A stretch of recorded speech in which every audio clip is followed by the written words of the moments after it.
You've never had a single thought in your life. It only feels like you have. Try this. Stop your next thought. Not change it, not replace it, not delay it. Stop it. You can't. A thought appears anyway.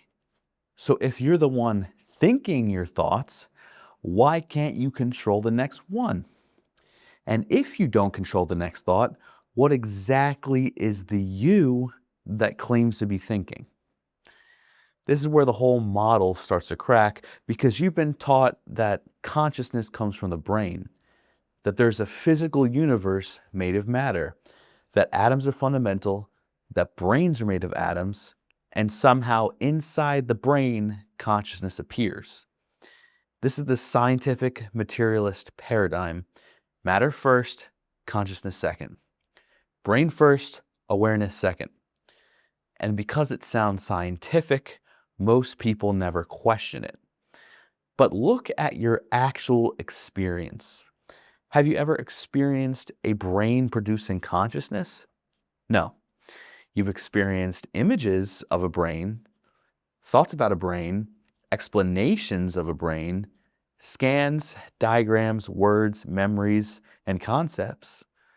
But all of those appear in consciousness. So the thing you believe is producing consciousness has only ever happened inside consciousness. That should bother you, because if you treat scientific materialism as something you have personally verified, it becomes a belief system, just like religion. Not because science is useless, science is powerful for describing patterns inside experience, but when you say, matter exists outside consciousness and matter produces consciousness, you are not describing something directly observed. You are accepting a model. You are believing an explanation. The difference here is simple. You do not need to believe what I am saying. You can check it. Right now, there is seeing, there is hearing, there are sensations, there are thoughts. There may be resistance. There may be a thought saying, this is wrong. Good. That thought is also appearing. Now ask the question almost nobody asks. Where is the one all of this is appearing to? Not your name, not your body, not your story, not the voice in your head. The actual subject, the actual owner, the actual you. Find it. Look directly. You'll find thoughts, sensations, images, memories, and feelings. Maybe pressure behind your eyes. Maybe a sense of being located in the head. But is that actually you? Or is it another sensation? Is the thought I am aware actually you? Or is it just a thought? Is the feeling of ownership actually an owner? Or is it another feeling being known? This is the part most people skip. They say consciousness is subjective, but subjective means it belongs to a subject. So where is the subject? Look, you don't find one. You find the thought of me. You find the feeling of ownership. You find a body image. You find a story. But all of those are appearances. The I you keep referring to is not the owner of experience. It is part of experience. It is a thought. And if I is a thought, there cannot be an I having thoughts. That is the whole collapse. If I is a thought, there cannot be an I having thoughts. Because then a thought would be the thinker. A thought would be standing behind thought. A thought would be owning thought. But that never happens. The thought, I am thinking, is not proof of a thinker. It's just a thought saying, I am thinking. That's it. No thinker is found, only thinking. No owner is found, only the thought of ownership. No subject is found, only experience. So consciousness is not subjective in the way people usually mean it. It is not private property owned by a little subject inside the head. There is no little subject inside the head. There is just consciousness. Ownerless, centerless, appearing as everything. Now take that seriously. Everything you have ever known has appeared in consciousness. Your body appears in consciousness. The world appears in consciousness. Other people appear in consciousness. The brain appears as an image, a thought, a concept, or a perception. Even the belief consciousness comes from the brain appears in consciousness. So what have you ever known outside of consciousness? Nothing. Not nothing like some dark, empty space. Even the idea of outside consciousness is appearing in consciousness. You cannot get behind consciousness. You cannot step outside it. You cannot observe it as an object, because anything you observe is already appearing inside of it. So consciousness is not something inside of reality. Consciousness is reality. It is existence itself. But here's where language gets strange. Consciousness is also nothing. Not blankness, not empty space. Nothing in the sense that it has no fixed qualities of its own. No color, no shape, no size, no weight, no form. You see color, you hear sound, you feel sensation, you notice thought, but the knowing of color has no color. The knowing of sound has no sound. The knowing of sensation has no texture. Awareness itself has no fixed attribute. And it has to be this way because if consciousness had a fixed form, it cannot appear as every form. To appear as red, it cannot be permanently red. To appear as sound, it cannot be only sound. To appear as the body, it cannot be limited to the body. To appear as the world, it cannot be trapped as one object inside the world. It has to be empty of fixed attributes. So it can take on the attributes of everything. That is why consciousness feels like nothing, but it is not absence. It is the substance of every appearance. Nothing as an object, everything as reality.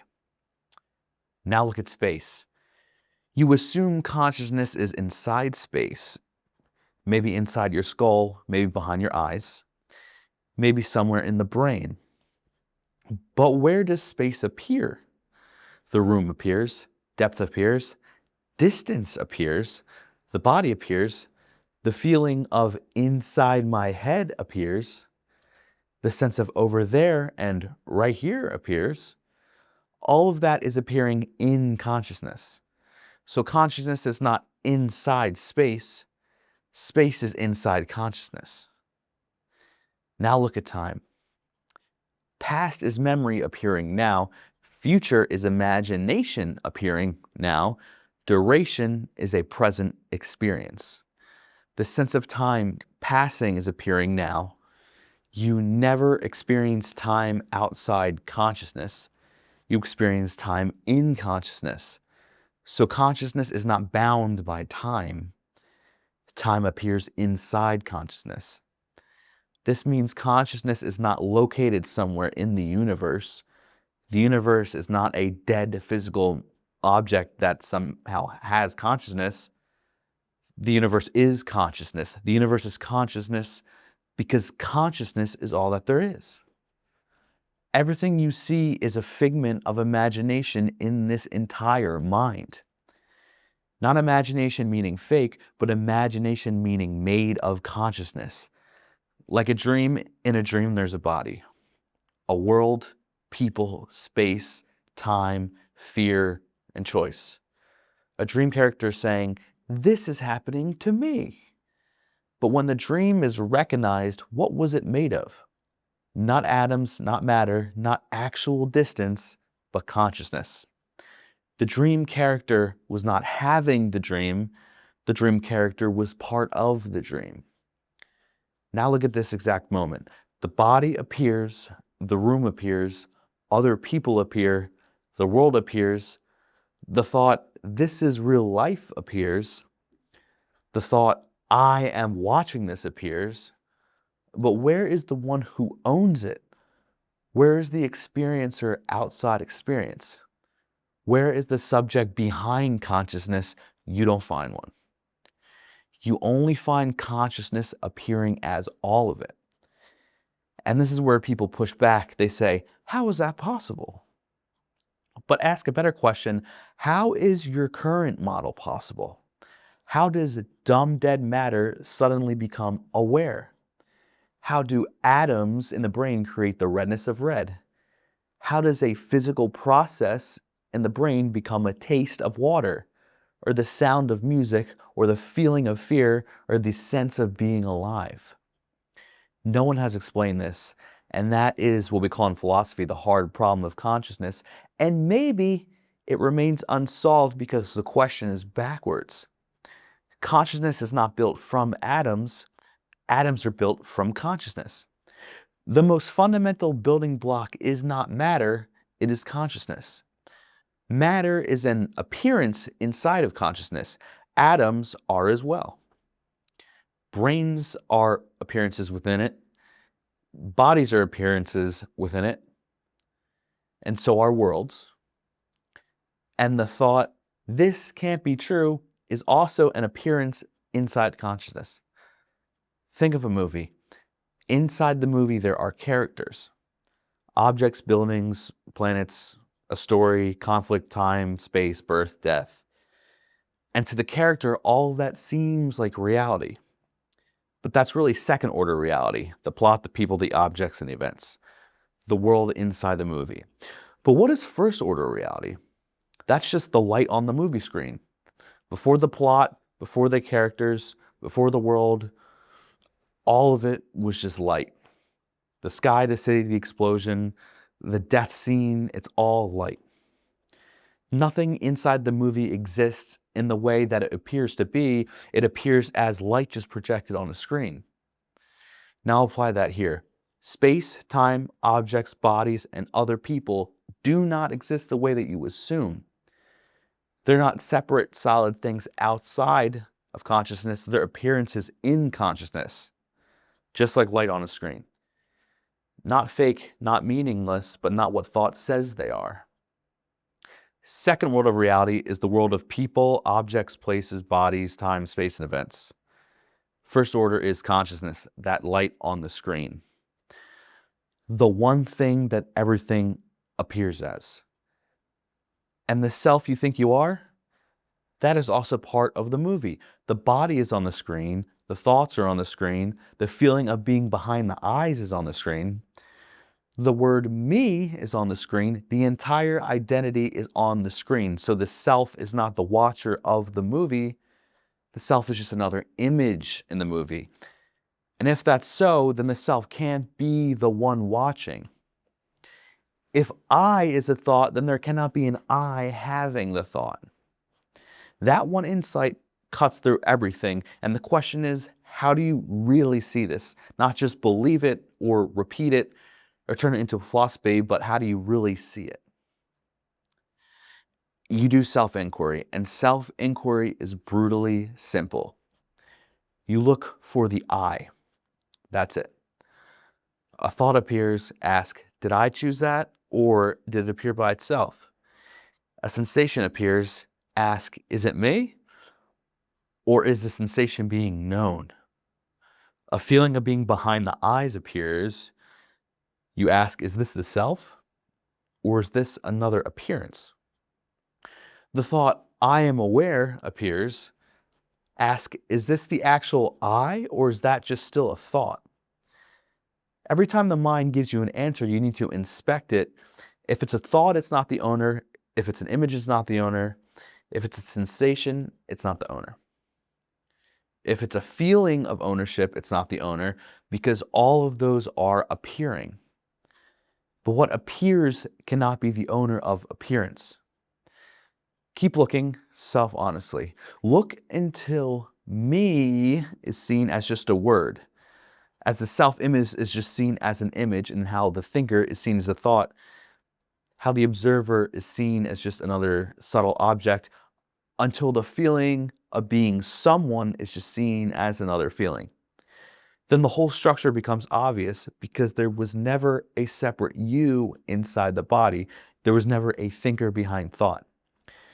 There was never a subject behind experience. There was never someone inside consciousness. There was only consciousness appearing as a body, appearing as a world, appearing as time, appearing as space, appearing as objects, and appearing as other people, and appearing as a thought, I. And then appearing as the seeing that I was never real. So return to the beginning.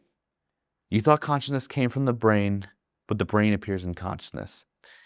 You thought consciousness was subjective, but no subject can be found.